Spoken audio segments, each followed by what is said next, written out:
Hey guys, welcome to the Massive Iron Channel. I'm Steve Shaw, editorial director at TigerFitness.com and Muscle and Brawn Nutrition CEO, also known as the Big Hairy Ugly Dude, Big H Hairy Ugly Dude, BHUD. Guys, it's Q&A Sunday. Got a bunch of questions for you. I appreciate your support of this channel. Tons of questions this week.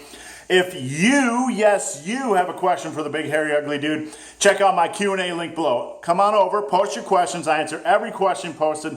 The best questions I turn into a Q&A video just like this every Sunday. Now if you have not subscribed to my channel, click the damn subscribe button and support the Big Hairy Ugly Dude. I give the best advice on the internet, or at least I think I do. If not, I'm in the top 5, so that's good enough. All right, guys, let's get into it. First question is from Windjammer. He says, BHUD, how do you give a perfect lift off for the bench press? I want to be prepared the next time someone in the gym asks me. I don't think I'm that great at all. Very good question. This is just how I do a lift off. Before the guy puts his butt on the bench, I say, here's what we're going to do. We're going to count to 3. 1, 2, 3. On 3, when you say 3, we're both going to lift together.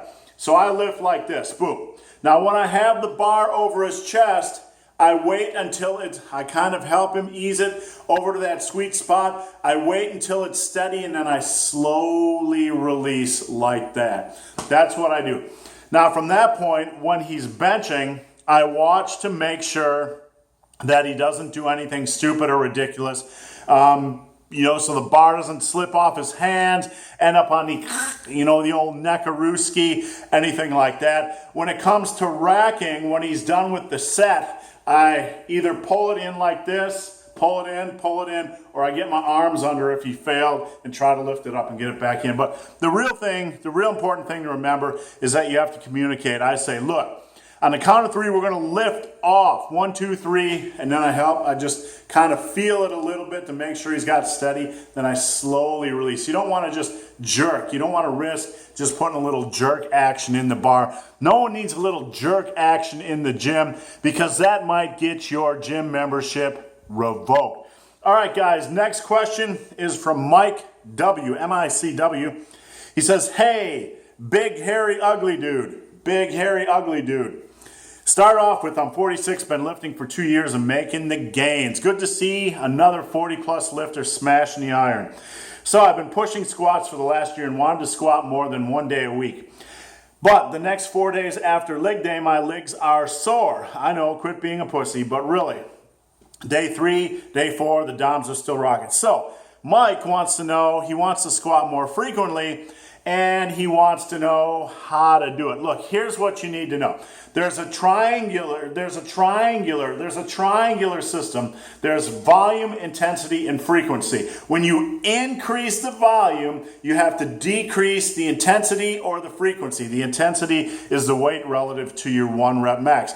So if you're going to increase the frequency, you need to decrease the daily volume you're doing for legs. So if you're doing 12 sets for legs, you need to dial that down to 6 sets per day, and you should be able to train twice a week with that. Now, if you're still sore, which could be the case, if you're still sore, you might want to just train legs instead of going from once every 7 days to twice every 7 days. You can maybe do once every 5 days, once every 6 days, and just cut the volume down a little on those days. So, Mike, I hope that helped. Next question is from What's Next? What's next? You're next. Big Hairy Ugly Dude. Big Hairy Ugly Dude. I can bench 225 for 5. Nice. I can deadlift 4 or 5 for 1. Sweet. My mom approves. That's a good deadlift. My squat is lagging behind. 315 by 1. So What's Next basically goes on and wants to know what he can do as far as his lagging squat. So let me recap. His bench is 225 by 5. His squat is 350, or deadlift is 405, and his squat is 315 by 1. He thinks his squat is lagging. It's not lagging at all. It's not lagging at all. The difference between your squat and deadlift can vary up to 100 pounds. So I would expect that if you had a 405 deadlift that, 405 deadlift, that your squat should be 315 to 345. I would consider that normal range. You're just at the very low end of the normal range. You don't need a special program. That is normal. It's normal for your deadlift to be more than your squat, up to 100 pounds. My deadlift is 100 pounds more than my squat, and that can be due to all kinds of different things. Leverages and body type and age and injuries and all kinds of stuff. It's normal. So just approach the squat as normal. You don't need a special program. Just smash it, push for progression. 2 thumbs up, all good. All right, next question, guys, is from the big guy.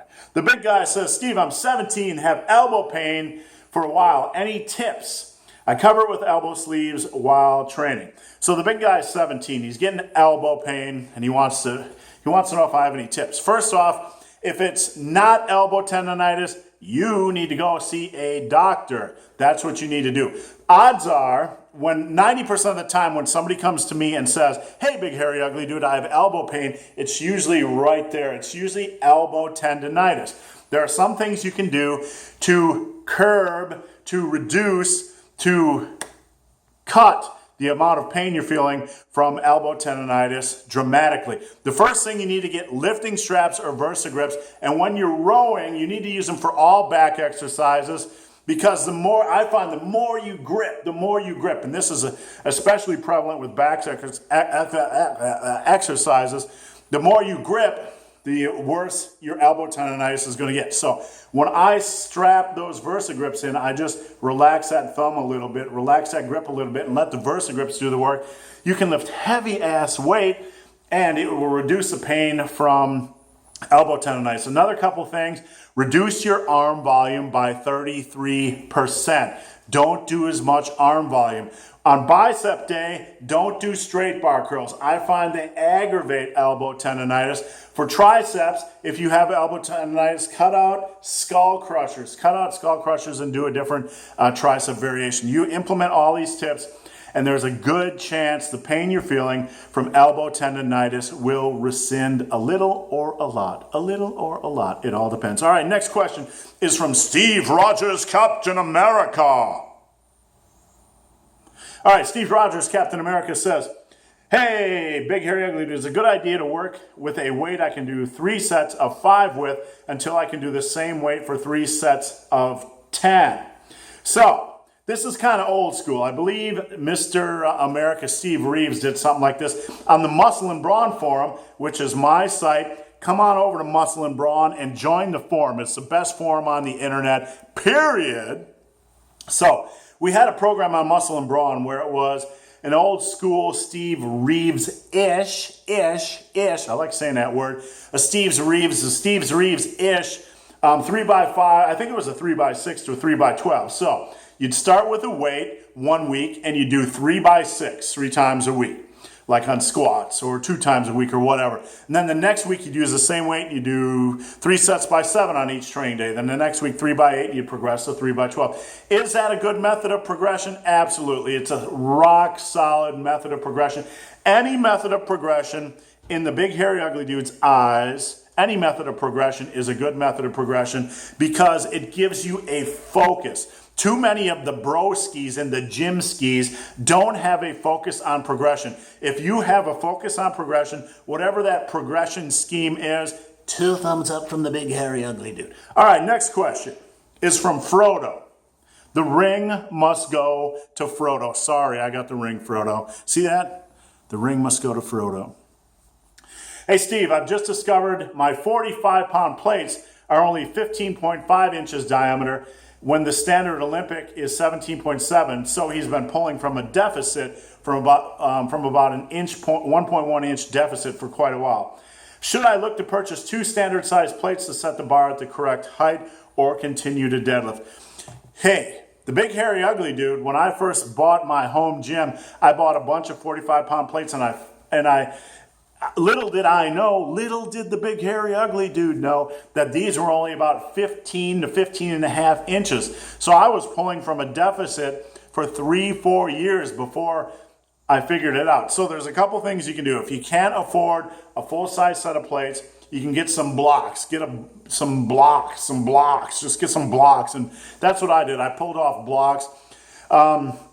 If this is you don't have to replace all your plates. You can get 2 normal size plates as well. You stick them on the very end and that'll raise the bar up, and then you can stick those shorter plates on the side. So those are your 2 options. The cheap one is to get some wooden blocks. So next question is from Windjammer. We only got 2 questions left. We're rolling through the questions today. Windjammer says, if someone is doing full body, 3x5, 3 times a week, increasing the weight by 5 pounds every session, and wants to replace one of the days with leg presses, would you advise a different progression or the same one? Now here's what I would do, Windjammer, and I think I didn't answer your question properly on the forum because I misread it a little bit, but here's what I would do. I like the combination of leg presses and squats in full body workout and in bro splits, because many guys who do squats don't see good quad development. So I believe that a good tag team for your legs and for strength and for power building is to tag team leg presses and squats. Now, if you're going to do a full body workout, I recommend doing squats on day 1, day 3 leg presses, and day 5 squats. So Monday, Wednesday, Friday, or Tuesday, Thursday, Saturday, whatever you're doing, squat, leg press, squat, squat, leg press, squat. Now, if you're going to do the 3x5s on squats, he's asking what should he do with leg presses. I don't think low rep leg presses are your best option. What I think you should do is do something like a 3x12, and then when you can hit 3x12 with the same weight, when you can hit 12 reps on all 3 sets, slap 5 pounds on, slap 10 pounds on, and then just use that. So 10 pounds of workout doesn't sound like a lot, but over the course of the year, that's 500 pounds of additional weight, 520 to be specific, unless you take rest weeks. So it's about 500 pounds additional weight to your leg press. So don't rush the progression. Add 10 pounds per workout. Do like a 3x10 or a 3x12. When you can hit 10 or 12 reps on each 3 set, add 10 pounds to the bar. All right, guys, last question for Q&A Sunday with the big, hairy, ugly dude. BoulderShoulders says, big, hairy, ugly dude. Sometimes I can only use a 6-foot bar for pressing. So should I remain my same grip or go super wide and mimic a 7-foot bar? All right. Sometimes he can only use a 6-foot bar for pressing, and he's wondering if he should change his grip. He says, should I remain the same grip or go super wide? You should have the same grip no matter what the bar width is. It's going to be about here. You should be able to hit that bar width on a 6-foot. You should be able to hit that grip width on a 6-foot bar. Your grip width should be the same on a 6 or 7-foot bar unless you're benching like this. So I don't know if you got super long arms, if you're like 7'7" or whatever, but it should be, I'm not trying to belittle your question, but it should be the same no matter what kind of bar you use, because the bench press rack is going to have the pins out here, the racking units, and you're going to be inside of that. You're going to be in the same spot regardless of the bar used, where the knurling is, where the O-rings, etc., etc. So guys, that's it for Q&A Sunday. If you have any questions or comments, again, hit up my Q&A link below. If you've made it this far in this video and have yet to subscribe to my channel, please do. I'd appreciate the support. So guys, as always, thanks for watching. Have a great day. All right. Look at that farmer's tan.